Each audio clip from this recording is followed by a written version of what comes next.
Welcome to Subhashini IAS. आज से हम हमारी ज्योग्राफी की क्लास स्टार्ट करेंगे जो सभी परीक्षाओं की दृष्टि से बहुत ही महत्वपूर्ण है, चाहे वो स्टेट पीसीएस हो या वनडे एग्जाम हो, सभी में इसके क्वेश्चन पूछे जाते हैं। अभी हम हमारी क्लास स्टार्ट करने से पहले थोड़ा सा ये ज्योग्राफी वर्ड के बारे में जान लेते हैं और ज्योग्राफी के अंतर्गत हम किन किन चीजों को पढ़ते हैं या ज्योग्राफी को कितने भागों में डिवाइड किया गया है, इसकी हम थोड़ा सा एक फ्रेम समझ लेते हैं। उसके बाद हम हमारी क्लास स्टार्ट करेंगे। ठीक है, तो जो जियोग्राफी शब्द है, ये जो जियोग्राफी शब्द है ये दो शब्दों से मिलकर बना है। ठीक है, एक जियो प्लस ग्राफिया। ठीक है, जिसमें जियो का मतलब होता है पृथ्वी और ग्राफिया का मतलब होता है वर्णन या अध्ययन करना। ठीक है, वर्णन या अध्ययन करना, अर्थात पृथ्वी का अध्ययन करना। ठीक है, ये क्या कहलाता है? ज्योग्राफी कहलाता है। यानी पृथ्वी पर पाई जाने वाली चीजों के बारे में जानना, उसके बारे में अध्ययन करना, रिसर्च करना, ये क्या कहलाता है? ज्योग्राफी कहलाता है। अब हम ये देखते हैं कि इसको कितने भागों में बांटा गया है। तो जो ज्योग्राफी है उसके अंतर्गत आने वाले भाग कौन कौन से? एक आता है सामान्य भूगोल। सामान्य भूगोल, ठीक है, इसके अंतर्गत जैसे कि ब्रह्मांड हो गया, पृथ्वी की गतियां हो गई, इन सब चीजों को हम किसके तहत पढ़ते हैं? सामान्य भूगोल के तहत। ठीक है, अब इसके बाद आएगा हमारा भौतिक भूगोल। भौतिक भूगोल जो है इसके अंतर्गत दो टॉपिक है। कौन कौन से? एक स्थल मंडल। स्थल मंडल मतलब कि स्थल मंडल में पाए जाने वाले चीजें जैसे कि पर्वत, पठार, है ना, घाटियां, ये सारी चीजें किसके अंतर्गत आएगी? स्थल मंडल के। और जल मंडल के अंतर्गत जो सागर, महासागर, झीलें, नदियां, तालाब, ये सब किसके अंतर्गत पढ़ते हैं हम लोग? जल मंडल के अंतर्गत। इसके अलावा इसका एक भाग है आर्थिक भूगोल। ठीक है, और आर्थिक भूगोल के अंतर्गत क्या हो सकता है? ये तो समझ आ ही गया होगा, जैसे कि कृषि हो गए, खनिज साधन संसाधन हो गए, मतलब पृथ्वी पर पाए जाने वाले ऐसे संसाधन जिनसे हमको इनकम होती है, वो किसके अंतर्गत रखा जाता है? आर्थिक भूगोल के अंतर्गत। अब हमारा इसके बाद एक और टॉपिक रहेगा मानव भूगोल। मानव भूगोल जैसे पृथ्वी पर पाई जाने वाली प्रजातियां, जातियां, जनजातियां, ठीक है, जनसंख्या, नगरीकरण, ये सारी चीजें हम किसके अंतर्गत पढ़ते हैं? मानव भूगोल के अंतर्गत। इसके बाद हमारे दो रह जाते हैं, एक विश्व भूगोल और एक भारत का भूगोल।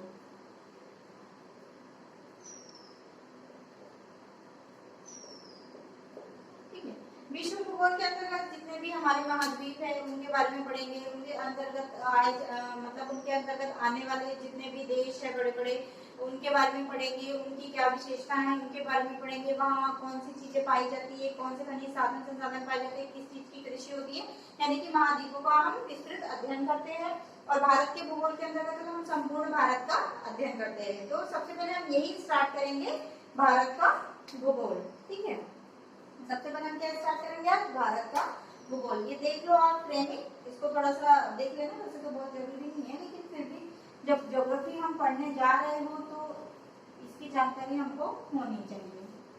ठीक है, तो अब भारत के बारे में बात करें तो ये आप देख सकते हैं, ये भारत का नक्शा है। ठीक है, ये भारत का नक्शा है और जो भारत है उसकी आकृति हमको कैसे नजर आ रही है? ये देख सकते हो आप चारों तरफ, ये चारों तरफ फैला हुआ है, इसलिए इसकी आकृति क्या है? चतुष्कोणीय है। ठीक है, भारत की आकृति कैसी है? चतुष्कोणीय है। और अक्षांशीय और देशांतरीय दृष्टि से ये कहाँ पर स्थित है? उत्तर पूर्वी गोलार्ध में। ठीक है, कहाँ पर स्थित है भारत? उत्तर पूर्वी गोलार्ध में स्थित है। उसके बाद जो भारत है इसका क्षेत्रफल कितना है? कुल क्षेत्रफल कितना है इसका? तो 32,87,263 वर्ग किलोमीटर। ठीक है, ठीक है, ये भारत का क्षेत्रफल हो गया। उसके बाद जो भारत का उत्तर से लेकर दक्षिण तक की लंबाई कितनी है? तो 3,214 किलोमीटर। 3,214 किलोमीटर। और पश्चिम से पूर्व की ओर की इसकी लंबाई कितनी है? 2,933 किलोमीटर। ठीक है, ये हो गया उत्तर से दक्षिण, ये हो गया पश्चिम से पूर्व। ठीक है, कितनी है 2933 किलोमीटर और उत्तर से दक्षिण कितनी 3214 किलोमीटर। ठीक है, अब अभी हम इसके अक्षांशीय देशांतरीय विस्तार के बारे में मैं अभी आपको बताऊंगी। अभी हमने ये देखा कि जो भारत है वो कहाँ पर स्थित है, उत्तर पूर्वी गोलार्ध में स्थित है। अब इसको थोड़ा सा समझ लेते हैं कि ये कैसे उत्तर पूर्वी गोलार्ध में स्थित है। ठीक है, ये हो गई हमारी पृथ्वी। ठीक है, पृथ्वी को दो भागों में डिवाइड किया गया है, एक उत्तरी गोलार्ध और दक्षिणी गोलार्ध। ठीक है, ये हो गया हमारा भूमध्य रेखा 0 डिग्री इक्वेटर और ये हो गया हमारी 0 डिग्री देशांतर रेखा। ये कर्क रेखा हो गई 23.5 डिग्री और ये मकर रेखा 23.5 डिग्री। अब जैसे कि हमको पता है कि जो कर्क रेखा है वो भारत के बीचों बीच से गुजरती है, तो यहाँ हम भारत बना देते हैं। ठीक है, उसके बाद जो 82.5 जो डिग्री देशांतर रेखा जो है 82 हमारी 82.5 डिग्री, वो कहां से जाती है, भारत से होकर जाती है, इलाहाबाद के पास नैनी से होकर जाती है। ठीक है, इलाहाबाद के पास नैनी से होकर जाती है। ये हमारी हो गई है 82.5 डिग्री मानक समय रेखा। ठीक है, तो अब आप देख सकते हो कि ये 0 डिग्री के ऊपर है भारत, 23.5 डिग्री जो कर्क रेखा है वो भारत के बीचों बीच से जा रही है। तो जो भारत की अवस्थिति कहाँ पर दिख रही है हमको, उत्तरी गोलार्ध में। ठीक है, और जब देशांतर रेखाओं में जो मापन है वो इस तरीके से इधर जाने पर क्या होता है, पूर्व की ओर। ठीक है, और इधर जाने पर क्या होता है, पश्चिम की ओर। ठीक है, तो भारत हमको किधर नजर आ रहा है, पूर्व की ओर। ठीक है, आ रहा है पूर्व की ओर नजर। तो हम कह सकते हैं कि जो हमारे भारत की अक्षांशीय और देशांतरीय स्थिति है वो उत्तर पूर्वी गोलार्ध में स्थित है। ठीक है, कहाँ पर, उत्तर पूर्वी गोलार्ध में स्थित है इस तरीके से। ठीक है, अभी ये भी समझ में आ गया होगा आप लोगों को। अब इसके अक्षांशीय और देशांतरीय विस्तार की बात करें, भारत के अक्षांशीय और देशांतरीय विस्तार की बात करें तो जो 37 डिग्री 6 ये उत्तर में, ठीक है, जम्मू कश्मीर में पड़ता है। उसके बाद यहाँ पर हमको पड़ेगा स्थलीय सीमा का अक्षांशीय विस्तार बोलेंगे तो 37 डिग्री 6 से 8 डिग्री 4, और भारत के कुल सीमा का अक्षांशीय विस्तार बोलेंगे तो 37 डिग्री 6 से 6 डिग्री 4।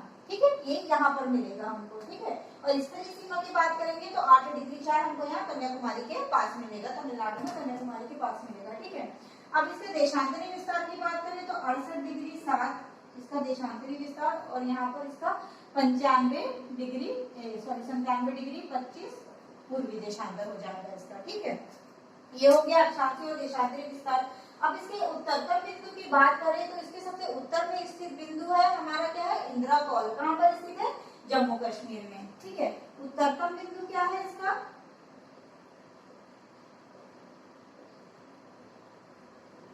बिंदु है इंदिरा कॉल। कहाँ पर है ये, जम्मू कश्मीर में। ठीक है, दक्षिणतम बिंदु है इसका इंदिरा पॉइंट।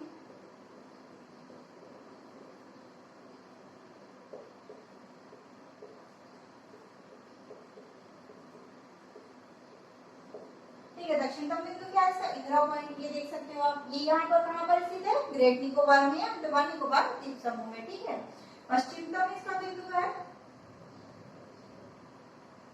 गुजरात में। ठीक है, इसको क्या बोलते हैं, गौर माता। और पूर्वोत्तम बिंदु इसका कहाँ पर है,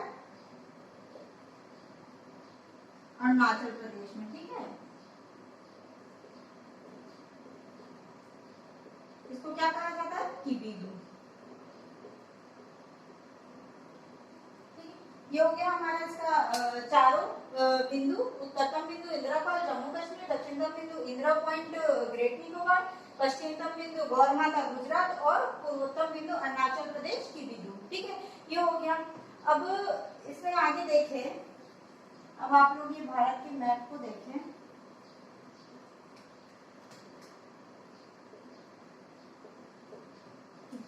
तो जो भारत है हमारे यहाँ कितने 28 राज्य और 9 केंद्र शासित प्रदेश। पहले हमारे 29 राज्य थे, लेकिन क्या हुआ है कि जो जम्मू कश्मीर है उसको राज्य का दर्जा उससे वापस ले लिया गया है और उसको 2 पार्ट में डिवाइड करके जम्मू कश्मीर और लद्दाख दोनों को केंद्र शासित प्रदेश बना दिया गया है। ठीक है, तो अब हमारे पास केंद्र शासित प्रदेशों की संख्या कितनी हो गई है? 9, और राज्यों की संख्या कितनी हो गई है?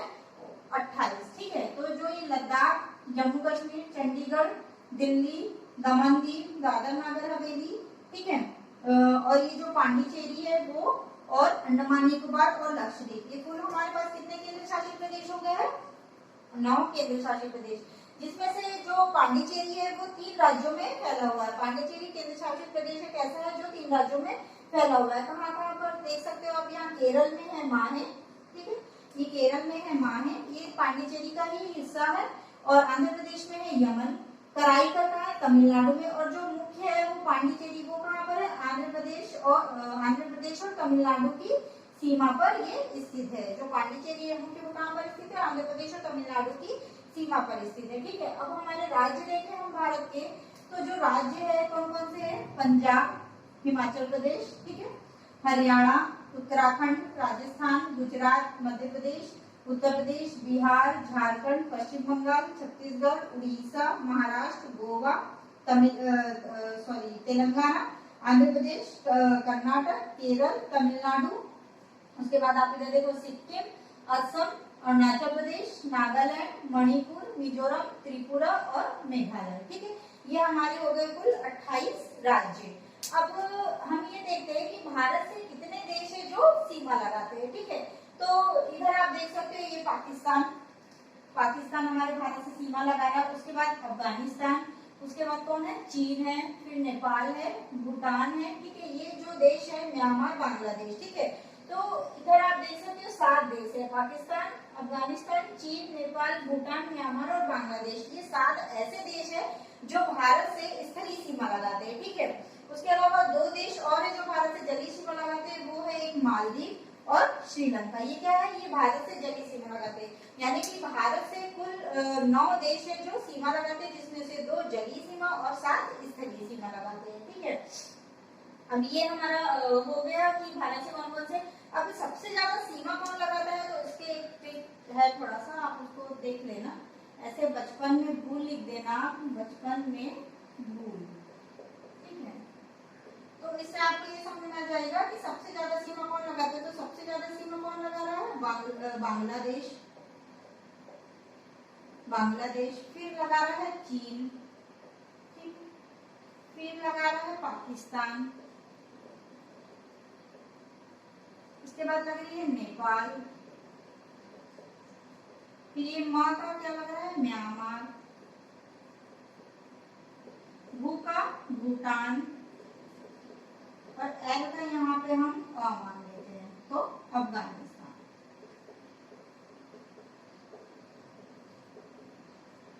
ठीक है, इस तरीके से ये हो गया हमारा कि कौन से देश ज्यादा सीमा लगाते हैं और कौन से देश कम सीमा लगाते हैं। तो इसका है सबसे ज्यादा कौन लगा रहा है? बांग्लादेश, फिर है चीन, फिर है पाकिस्तान, फिर नेपाल, फिर म्यांमार, फिर भूटान, फिर अफगानिस्तान। ठीक है, ये हो गया हमारा। अब इसके बाद हमें ये देखना है कि जो कर्क रेखा है वो भारत के कितने राज्यों से होकर गुजरती है। ठीक है, जो कर्क रेखा है वो भारत के 8 राज्यों से होकर गुजरती है। कर्क रेखा कितने राज्यों से होकर गुजरती है? भारत के 8 राज्यों से। कौन कौन से? यहाँ से ये ऐसे जाएगी कर्क रेखा। ठीक है, तो कौन कौन से राज्य से जाती है? राजस्थान, गुजरात, मध्य प्रदेश, छत्तीसगढ़, ठीक है, मध्य प्रदेश, छत्तीसगढ़, झारखंड, पश्चिम बंगाल, त्रिपुरा और मिजोरम। ठीक है, ये 8 राज्य ऐसे हैं जिनसे कर्क रेखा होकर जाती है। उसके बाद जो 82.5 डिग्री हमने देखा था मानक समय रेखा, 82.5 डिग्री देशांतर मानक समय रेखा, वो कहाँ से जाती है? इलाहाबाद के पास नैनी से जाती है। लेकिन उसके अलावा भी तो ये भारत के और राज्यों से जाती है। तो कौन कौन से राज्यों से जाती है मानक रेखा? उत्तर प्रदेश, मध्य प्रदेश, छत्तीसगढ़, उड़ीसा और आंध्र प्रदेश। ठीक है, ये 5 राज्यों से होकर मानक समय रेखा जाती है। और ये कर्क रेखा और मानक समय रेखा, ठीक है, कर्क रेखा, ये कर्क रेखा और ये मानक समय रेखा, ठीक है, ये 82 में यहाँ लिख दे रहे, हाँ, और ये है अपनी कर्क रेखा। ये दोनों एक दूसरे को कहाँ पर काटती है? ये छत्तीसगढ़ में। ठीक है, छत्तीसगढ़ में एक दूसरे को ये दोनों काटती है। ठीक है, तो ये हो गया हमारा कर्क रेखा 8 राज्यों से, मानक समय रेखा 5 राज्यों से, और कर्क रेखा और मानक समय रेखा दोनों एक दूसरे को कहां पर काट रही है, छत्तीसगढ़ में काट रही है। ठीक है, ये हो गया हमारा भारत का सामान्य सा परिचय। अब हम बात करते हैं कि जो भारत है उसकी कुल सीमा की लंबाई किलोमीटर के हिसाब से, क्योंकि यहाँ से भी कई बार इस तरीके से क्वेश्चन आए हैं, जैसे बीपीएससी ने भी पूछ चुका है कि भारत की कुल सीमा की लंबाई कितनी है। तो अब हम इसकी सीमाओं की लंबाई देखते हैं। तो जो भारत है उसकी स्थलीय सीमा की लंबाई कितनी है,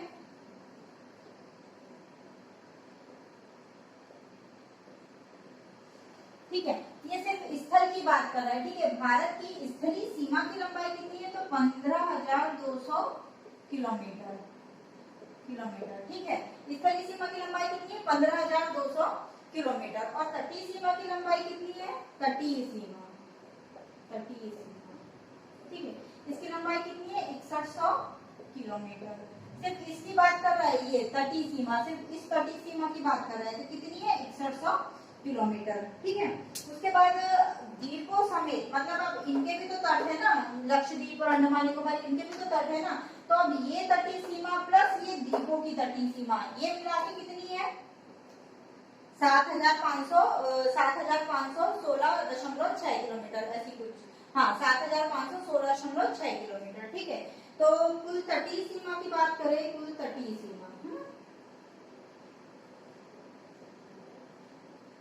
द्वीपों समेत कितनी है, 7,516.6 किलोमीटर। ठीक है, अब कुल सीमा, अब ये तो हो गया हमारी स्थलीय सीमा। ठीक है, ये स्थलीय सीमा, उसके बाद हो गई हमारी ये तटीय सीमा। ठीक है, उसके बाद हो गई कुल तटीय सीमा, ये तटीय सीमा प्लस लक्षद्वीप और अंडमान निकोबार की मिला करके तटीय सीमा, ये हो गई, इसकी कितनी है, 7,516। अब भारत की कुल सीमा की लंबाई कितनी हो जाएगी, तो ये 7,516 में 15,200 किलोमीटर, इसमें 7,516 को हमको ऐड करना है। ठीक है, 15,200 प्लस 7,516.6, इसको हम प्लस कर देंगे, क्योंकि ये स्थलीय सीमा और कुल तटीय सीमा, इन दोनों को प्लस करेंगे। जब भारत की कुल सीमा की लंबाई निकल के आएगी तो 22,716.6 किलोमीटर, ये हो गई भारत की कुल सीमा की लंबाई। ठीक है, तो हमारा हमने भारत का सामान्य सा परिचय देख लिया है, समझ लिया है। आई होप आप लोगों को समझ में भी आया होगा। तो आज के लिए हम इतना ही रखते हैं, इसका आगे का हम देखेंगे अगले वीडियो में।